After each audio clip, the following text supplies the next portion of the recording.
ফলে সেই জায়গাটাতে ও মাই গুডনেস, দারুণ ফিল্ডিং এফোর্ট এবং ডিরেক্ট থ্রোতে কিভাবে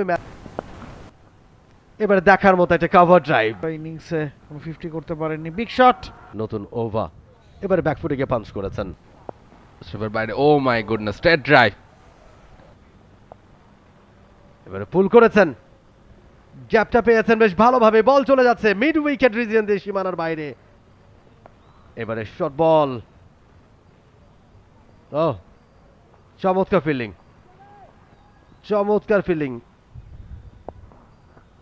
ফলে সেই জায়গাটাতে ও মাই গুডনেস, দারুণ ফিল্ডিং এফোর্ট এবং ডিরেক্ট থ্রোতে কিভাবে ম্যাচের মোড় ঘুরিয়ে দিতে পারে। আমরা আরো একবার দেখছি বলটা, ভালো একটা ডেলিভারি, আলতো করে ড্রাইভ করেছিলেন, ওয়ান হ্যান্ডেড একটা ফিল্ডিং এবং উইকেট ভেঙে দিয়েছেন, দারুণ একটা থ্রো, সরাসরি ডিরেক্ট থ্রোতে। নাইম হাসান স্টেপ আউট করেছেন, ব্যাটে বলে কানেক্ট হয়েছে, গ্যাপটা খুঁজে পেয়েছেন, বল ছুটছে, বলের পিছে পিছে তিনজন ছুটছেন কিন্তু বল কাট করেছেন, গ্যাপটা খুঁজে পেয়েছেন, ফিল্ডার আছে, তবে সেই সুযোগে নিক ক্যালির জন্য সিলেট থেকে মিরপুর স্টেডিয়াম কোথাওই রানের চাকা থামছে না নিক ক্যালির জন্য। এবারে সোজা ব্যাটে নাইম হাসান, তার বলে ক্যাচ উঠেছে, মাহমুদুল হাসান জয় অ্যান্ড গন, ভালো ক্যাচ,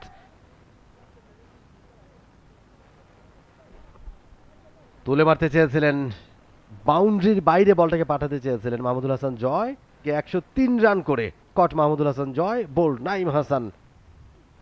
এবার ডাউন দ্য ট্র্যাকে এসে এবং স্ট্যাম্প আউট হয়ে গেলেন, ফক্সক্রফট ডাউন দ্য ট্র্যাকে এসে তুলে মারতে চেয়েছিলেন নাইম হাসানকে, ফক্সক্রফট ছিলেন নন স্ট্রাইকিং এন্ডে, মিছে ডাউন দ্য ট্র্যাকে এসে খেলবার চেষ্টা করেছিলেন। কোনো ভুল করেননি উইকেট কিপার নুরুল হাসান সোহান, সুইপ করতে চেয়েছিলেন, তবে উইকেট কিপারের পেছন দিয়ে বল যাচ্ছে সীমানার দিকে, 4টা রানের জন্য সুইপ করেছেন, ওয়েল কানেক্টেড, গ্যাপটা পেয়ে গেছেন, edged and gone, brilliant catch, absolutely thick edge, 23 ball থেকে 14 রান করে কট সাইফ। তবে যে বোলিং অ্যাটাক নিয়ে বাংলাদেশ আজকের ম্যাচটা খেলছে, 3 স্পিনার এবং 1 পেসার, কেউ কিন্তু সফলতা দেখেননি।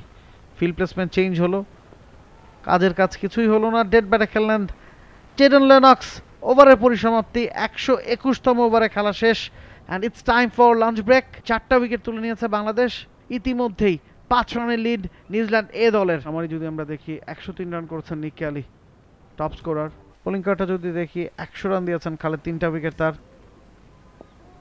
দেখেন মুমিনুর রহমান, যেই সংখ্যাটা আমরা করছিলাম যে নিউজিল্যান্ড এই দলের ব্যাটাররা, লোয়ার যারা ব্যাট করেন তারাও যে যথেষ্ট ব্যাটিং এ ক্যাপেবল, ফক্সক্রফটের কথা স্পেশালি বলছিলাম, আমরা সিলেটেও আমরা দেখেছি, এক্স্যাক্টলি স্টেপ আউট করেছেন, বোলারের মাথার উপর দিয়ে বল সীমানার দিকে ছুটছে, ফিল্ডারও ছুটছেন, তবে সীমানার বাইরে বল, 30 রানের পার্টনারশিপ। ও এবারে কিন্তু স্লিপে ক্যাচের মতো উঠেছিল, তার নাগালের বাইরে ছিল, বল আরো একবার সীমানার দিকে,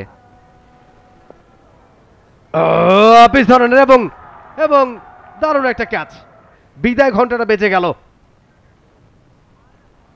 সাব ডিসমিসাল, 56 বল থেকে 27 রান করে।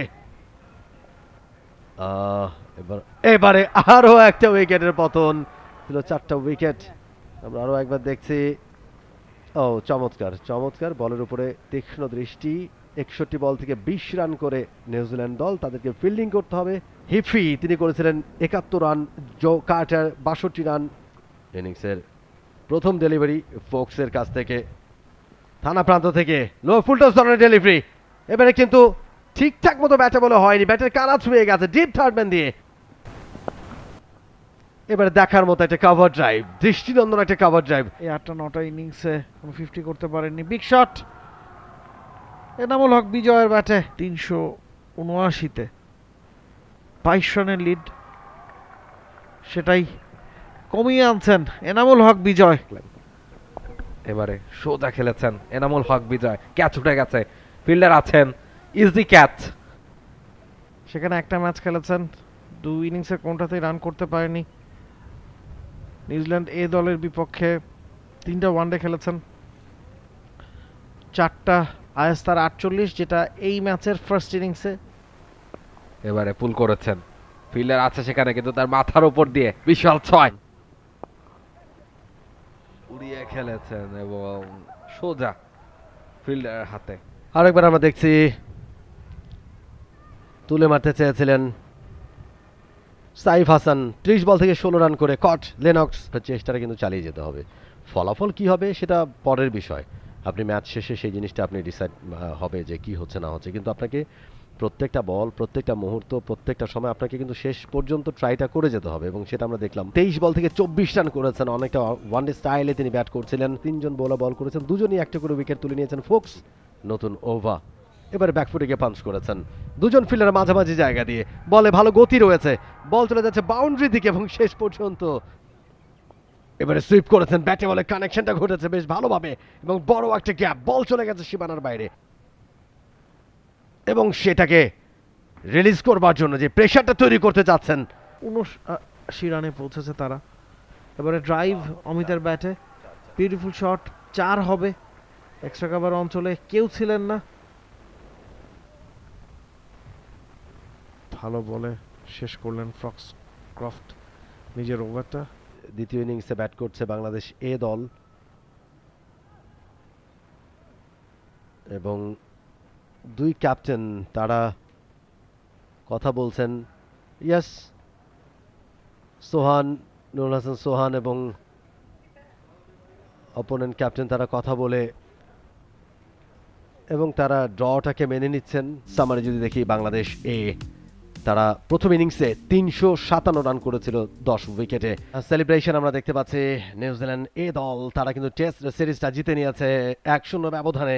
প্রথম ম্যাচটা তারা জিতেছিল সিলেটে এবং ঢাকায় এসে তারা ড্র করেছে বাংলাদেশ এ দলের